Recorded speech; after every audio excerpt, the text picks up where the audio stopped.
नमस्कार दर्शक बंधु आजिर सुविचार प्रत्येक सकाळर सूर्य आम पाई दुईटी रास्ता आनी थाए। प्रथमटी हेउछि सोई रही आनंदरे स्वप्न देखिबा एवं द्वितीयटी हेउछि सेही स्वप्न को सत करिया पाई संघर्ष करिबा।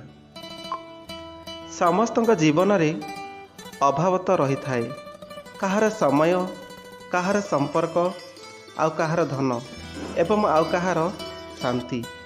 ता भितरे जी खाप खुआई चली पारिला से ही जीति पारिबो। एठी मालिक हेबाकु हेले प्रथमे मूल्य हेबाकु पड़े।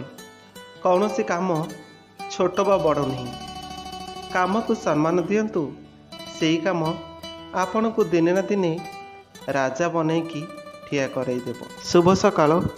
आज दिनटी आपणक पई मंगलमय हेउ। जय जगन्नाथ।